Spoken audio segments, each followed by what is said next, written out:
हाय दिनेश, क्या तुम्हें आज मास्टर जी द्वारा पढ़ाई गई ई की मात्रा समझ में आ गई? हाँ, कुछ तो समझ में आ गया, पर मास्टर जी ने पिता पिता, दिया दिया, की में कभी छोटी की मात्रा लगाई, कभी बड़ी की मात्रा लगाई, ज्यादा कुछ समझ नहीं आया।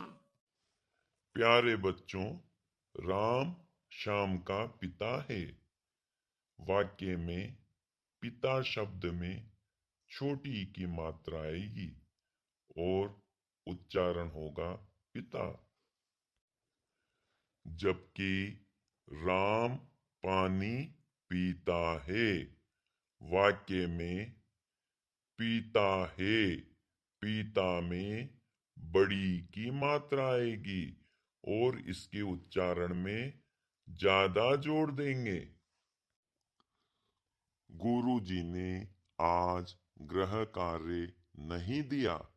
वाक्य में दिया शब्द देने अर्थ में है और इसमें छोटी की मात्रा का प्रयोग होने से उच्चारण में कम बल दिया जाता है। श्रीमती दिया कुमारी राजस्थान की उप मुख्यमंत्री है। वाक्य में दिया शब्द में बड़ी की मात्रा का प्रयोग हुआ है, जिसका अर्थ है दीपक। उसने कहा कि आज मैं स्कूल नहीं आऊंगा। वाक्य में कि शब्द में छोटी की मात्रा का प्रयोग हुआ है। यह राम की पुस्तक है। वाक्य में की शब्द में बड़ी की मात्रा होने से उच्चारण में अधिक बल दिया जाता है।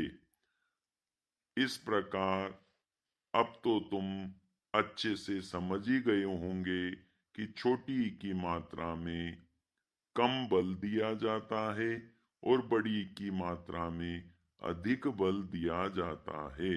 जैसे की,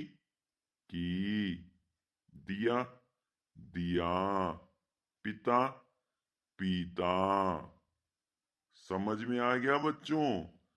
अब ध्यान रखना और जब भी पुस्तक पढ़ो तब भी मात्रा के अनुसार ही उच्चारण करते हुए पढ़ो, तो मात्रा गलत होने का अवसर ही नहीं होगा। हाँ, अब तो अच्छे से समझ में आ गया। अब तो मास्टर जी आप मेरे मात्रा की गलती के अंक नहीं काट पाओगे। हमारे विद्यालय में ऐसे ही पढ़ाया जाता है। संस्कृत गुरु दीपक कुमार गुप्ता, राजकीय उच्च प्राथमिक विद्यालय बागदा, बूंदी, राजस्थान। आज ही सरकारी विद्यालय में प्रवेश लें। सभी को धन्यवाद।